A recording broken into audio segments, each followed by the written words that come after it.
স্বাগত সংবাদ সংযোগে আপনাদের সাথে আছে আমি তানিয়া রহমান। শুনছিলেন প্রধান শিরোনাম, এবার পুরো খবর। দর্শক, এই মুহূর্তে বিএনপির মহাসচিব মির্জা ফখরুল ইসলাম আলমগীর কথা বলছেন, আমরা সরাসরি সেখানে যুক্ত হচ্ছি। আমরা সেটা ঠিক একটা ডিসাইসিভ কোনো জায়গায় আসতে পারিনি। যে কথাটা এখানে আমাদের বিশেষজ্ঞরা বলেছেন অত্যন্ত জোর দিয়ে, আমি সেই কথাটা অত্যন্ত জোর দিয়ে বলতে চাই যে এই কাজগুলোর জন্য সবচেয়ে বেশি যেটা প্রয়োজন হচ্ছে পলিটিক্যাল কমিটমেন্ট।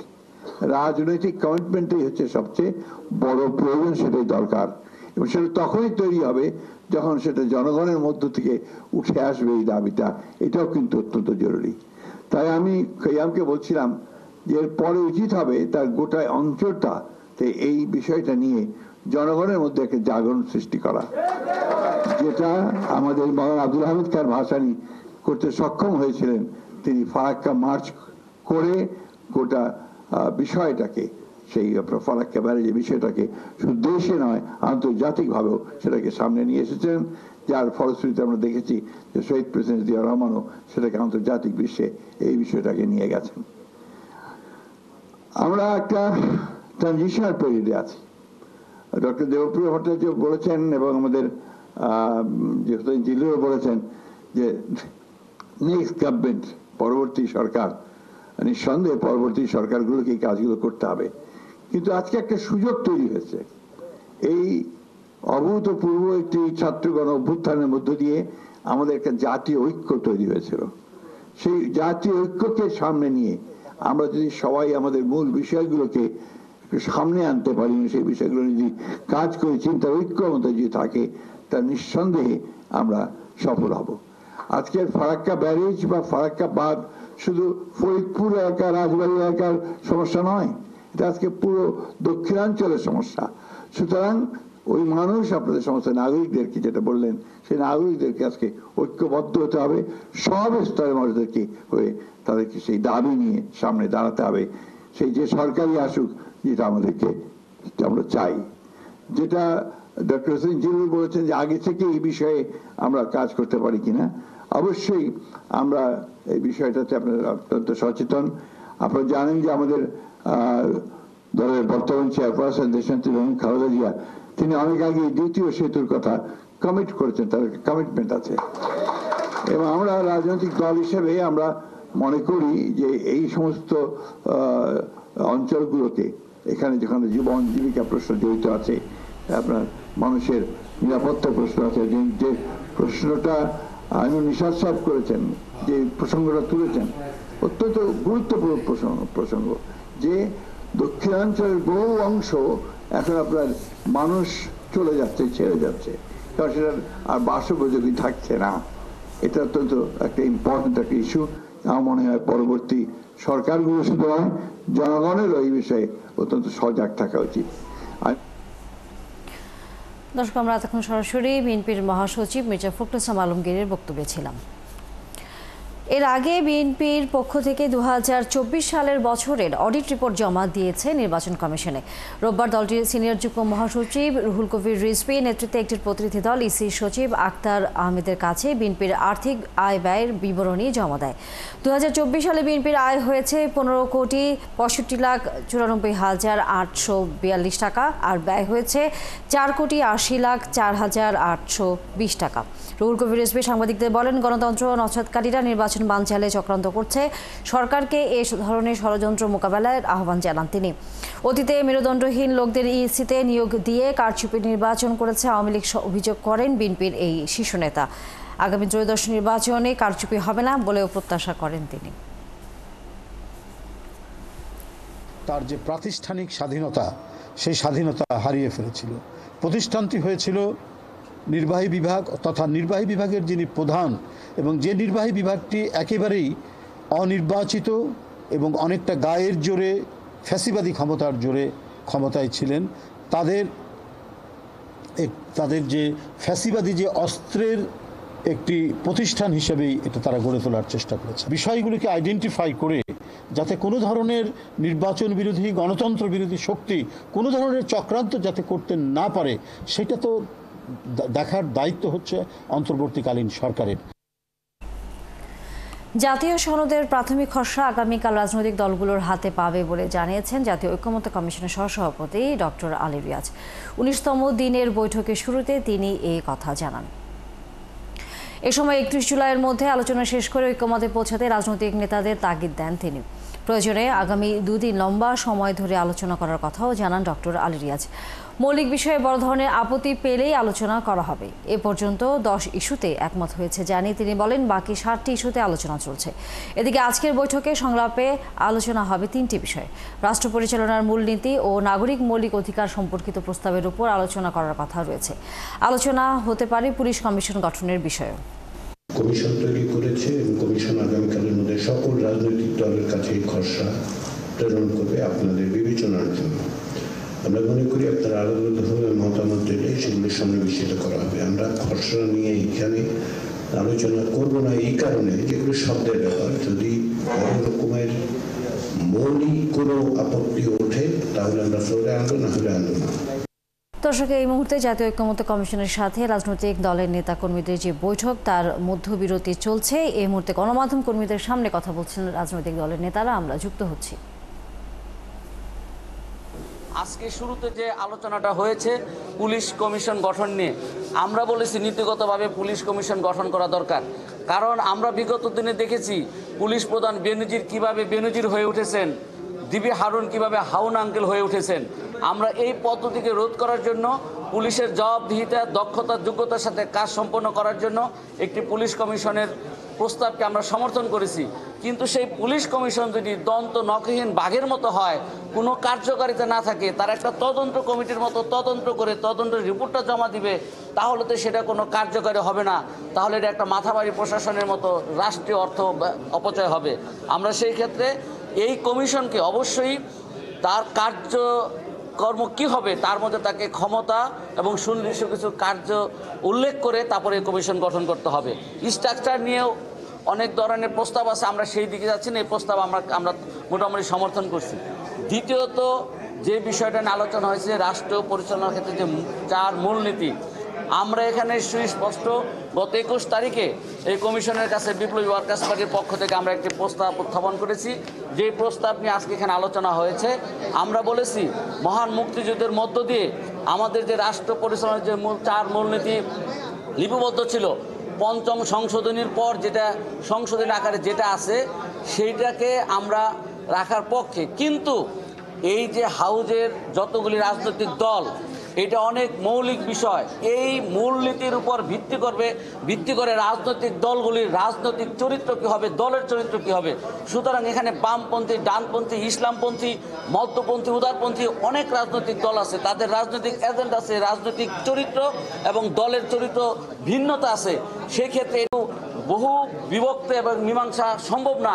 সেক্ষেত্রে আমরা প্রস্তাব দিয়েছি যে রাষ্ট্রীয় 4 মূলনীতির অংশে পরিবর্তিত হোক বা না হোক, কমিশন প্রস্তাব করেছিল যে আগামী জাতীয় পার্লামেন্টে যারা সংখ্যাগরিষ্ঠতা ক্ষমতায় আসবে তারা পরিবর্তন করুক কিংবা না করুক, সাম্য, মানবিক মর্যাদা, সামাজিক ন্যায় বিচার, ধর্মীয় স্বাধীনতা, সম্প্রীতি, এটা উল্লেখিত হবে। ফ্যাসিস্ট সরকারের বিচার করতে গণপরিষদ নির্বাচনের দাবি আবারও জানালেন জাতীয় নাগরিক পার্টি এনসিপির আহ্বায়ক নাহিদ ইসলাম। দুপুরে নেত্রকোনার পথসভায় এ দাবি জানান। এ সময় নাহিদ ইসলাম বলেন, জুলাই গণঅভ্যুত্থানের অন্যতম প্রধান দাবি ফ্যাসিস্ট সরকারের বিচার। এনসিপি রাজপথে নেমেছে বিচার সংস্কার ও নতুন সংবিধানের দাবিতে। মুজিববাদ ও ভারতীয় আধিপত্যের বিরুদ্ধে এনসিপি কাজ করছে জানিয়ে নাহিদ ইসলাম বলেন, নতুন বাংলাদেশে নতুন সংবিধান উপহার দেবে তার দল। দলের আরেক নেতা নাসিরউদ্দিন পাটোয়ারি বলেন, বাংলাদেশের বর্তমান সংসদ ব্যবস্থায় শেখ হাসিনার মতো ফ্যাসিস্ট বারবার তৈরি হবে। শেখ হাসিনা সহ আওয়ামী লীগের যারা বিভিন্ন সন্ত্রাসীরা রয়েছে তাদের বিচারের দাবিতে আমরা রাজপথে নেমেছি এবং দেশব্যাপী সংস্কারের দাবিতে আমরা নেমেছি এবং একটা নতুন সংবিধানের দাবিতে আমরা নেমেছি। এই নতুন সংবিধানের জন্য আমাদের একটি গণপরিষদ নির্বাচন লাগবে। যেই গণপরিষদ নির্বাচনের মাধ্যমে বাংলাদেশের সাধারণ মানুষ, বাংলাদেশের অভ্যুত্থানকারী জনতা বাংলাদেশের আগামী নতুন সংবিধান নির্ধারণ করবে। দর্শক, নেত্রকোনায় জাতীয় নাগরিক পার্টি এনসিপির কর্মসূচি নিয়ে আরও খবর জানাতে যুক্ত হবেন সহকর্মী রাশেদ আনিস। রাজশাহীতে এই মুহূর্তে এনসিপি নেতারা কোথাও অবস্থান করছেন এবং তাদের কর্মসূচিরও সর্বশেষ কি খবরাখবর আছে আপনার কাছে? আগে কিন্তু নেত্রকোনা থেকে রওনা দেওয়া হয়েছে। নেত্রকোনায় কিন্তু একটি পদযাত্রা কর্মসূচি করার কথা ছিল, সেই পদযাত্রা কর্মসূচি কিন্তু এখন করা হয়নি, পথসভা কর্মসূচি করা হয়েছে। আমি যদি একটু দেখাতে চাই যে এখন নেত্রকোনা থেকে ময়মনসিংহ হয়ে শেরপুরের উদ্দেশ্যে রওনা দেওয়া হয়েছে। সেখানে দুপুরে খাবারের পর তারপর কিন্তু পদযাত্রা এবং পথসভা কর্মসূচি হওয়ার কথা রয়েছে। পদযাত্রা এবং পথসভা কর্মসূচি আরো একটি জেলায় আছে যাওয়ার কথা রয়েছে, জামালপুর। সেখানে ছোট একটি অনুষ্ঠান হবে বলে আমরা শুনেছি এবং সেই অনুষ্ঠান শেষে তারা জামালপুরে রাত্রি যাপন করবেন। দেখতে দেখতে কিন্তু তাদের যে মাসব্যাপী যে কর্মসূচি রয়েছে সেই মাসব্যাপী কর্মসূচি কিন্তু শেষ হতে চললো। আজ 27 তারিখ, আর মাত্র 3 দিনের মতো কর্মসূচি রয়েছে। কর্মসূচিটিও কিন্তু রিশিডিউল করা হয়েছে মাইলস্টোন ট্রাজেডির পর, দুদিন স্থগিত থাকার পর। তারপর কিন্তু তার কর্মসূচিও রিশিডিউল করেছেন। আগের যে কর্মসূচি ছিল সেই কর্মসূচি কিন্তু 29 তারিখ পর্যন্ত ছিল। এবার কিন্তু 30 তারিখে তারা দুটি জেলা রেখেছেন, একটি নরসিংদী আরেকটি ঢাকা। ঢাকাও কিন্তু বিকেল 5টার দিকে এই যে কর্মসূচি মাসব্যাপী কর্মসূচি। হাসিনা পালিয়েছে কিন্তু তাদের দোসররা প্রশাসন সহ বিভিন্ন সেক্টরে রয়ে গেছে। এরাই এখন দেশে অস্থিতিশীল পরিস্থিতি তৈরি করতে চায়, এমন মন্তব্য করেছেন শিল্প মন্ত্রণালয়ের উপদেষ্টা আদিলুর রহমান খান। রবিবার সকালে ঢাকা বিশ্ববিদ্যালয়ের সিনেট ভবনে জুলাই বিপ্লবের প্রথম আন্তর্জাতিক সম্মেলনে প্রধান অতিথির বক্তব্যে তিনি এসব কথা বলেন। The Legacy of July revolution 2024 রিবাউন্ডিং Bangladesh শীর্ষক এই সম্মেলনের মূল লক্ষ্য হল জুলাই বিপ্লবের প্রভাব সম্পর্কে সচেতনতা বৃদ্ধি, একাডেমিক গবেষণাপত্র উপস্থাপন ও বিশ্লেষণমূলক আলোচনা তুলে ধরা। সম্মেলনে শিল্প উপদেষ্টা বলেন, রাজনৈতিক গুম, গণগ্রেফতার, খুন ছিল বিগত ফ্যাসিস্ট আওয়ামী লীগের নিত্যদিনের ঘটনা। শিক্ষক, ছাত্র, নারী, শিশু কেউ তাদের নির্যাতন থেকে বাদ যায়নি বলেও জানান উপদেষ্টা। ঢাকা বিশ্ববিদ্যালয়ের আয়োজনে দিনব্যাপী জুলাই আন্তর্জাতিক প্রথম সম্মেলনে দেশ ও বিদেশের মোট 13টি গবেষণা প্রতিষ্ঠান ও সিভিল সোসাইটি সংগঠন অংশ নিচ্ছে। কলেজে বিমান দুর্ঘটনায় শনিবার দগ্ধ আরও 2 জনের মৃত্যু ও 2 শিক্ষার্থী ছাড় পাওয়ার পর বর্তমানে হাসপাতালটিতে রোগী ভর্তির সংখ্যা 36 জন। এদিকে গরমিল দেখা দিয়েছেন মৃতের সংখ্যা নিয়ে। শনিবার পর্যন্ত সরকারি হিসেবে মৃতের সংখ্যা 35 বললেও তা সংশোধন করে মন্ত্রণালয় থেকে আজ 34 বলা হচ্ছে। এর মধ্যে 4 জনের অবস্থা আশঙ্কাজনক, গুরুতর অবস্থায় ভর্তি হয়েছে 9 জন এবং বাকিরা অন্য ওয়ার্ডে ভর্তি আছে। এদিকে আগামী 1 সপ্তাহে আরও অন্তত 10 জনকে পর্যায়ক্রমে ছাড়পত্র দেওয়ার সম্ভাবনা রয়েছে বলে জানায় হাসপাতাল কর্তৃপক্ষ। অন্যদিকে রাজধানীর জাতীয় বার্ন ও প্লাস্টিক সার্জারি ইনস্টিটিউটে নিয়মিত রোগীদের আনাগোনা আজ আবার বেড়েছে। অ্যাম্বুলেন্সের আসা যাওয়া দেখলে আতঙ্কে আটকে ওঠে অপেক্ষামান অভিভাবকরা। চোখে মুখে চিন্তা এই বুঝি শুনতে হবে নতুন কোনো মৃত্যুর খবর। স্বজন থেকে শুরু করে চিকিৎসক, নার্স ও সাধারণ মানুষও চাইছেন দ্রুতই মাইলস্টোনের ঘটনায় আহতরা সুস্থ হয়ে উঠবেন। স্বাস্থ্য মন্ত্রণালয়ের হালনাগাদ তথ্য বলছে, সম্মিলিত সামরিক হাসপাতালে ভর্তি আছে 11 জন, শহীদ মনসুর আলী মেডিকেল কলেজ হাসপাতালে 1 জন এবং জাতীয় মানসিক স্বাস্থ্য ইনস্টিটিউটে 1 জন চিকিৎসাধীন আছেন। দর্শক, এই বিষয়ে বিস্তারিত জানাতে আমাদের সাথে যুক্ত হচ্ছেন সহকর্মী শাহনাজ শারমিন। শাহনাজ, আমরা প্রথমে একটু নিশ্চিত হতে চাই যে কতজন আসলে শিশুরা মারা গেছেন, যে গরমিলের কথা আসলে বারবার বলা হচ্ছে, সেটি সম্পর্কে সর্বশেষ তথ্যটি আসলে কি জানতে পেরেছেন, এবং একই সাথে যে 10 জনের কথা আমরা শুনছিলাম যে তাদেরকে হয়তো পর্যায়ক্রমে ছাড়পত্র দিয়ে তাদেরকে সেখান থেকে রিলিজ করে দেওয়া হবে, সেই প্রক্রিয়ার কোনো খবর আছে কিনা? তানিয়া, আপনার মৃত্যুর সংখ্যা নিয়ে যে গরমিলের কথা বলছিলেন সেটি আসলে আজকে সকালের ঘটনা। গতকাল যেই সংখ্যাটি দেওয়া হয়েছিল 35, সেখান থেকে 1 সংখ্যা কমিয়ে 34 করা হয়েছে এবং স্বাস্থ্য মন্ত্রণালয় তার একটি ব্যাখ্যা দিয়েছেন।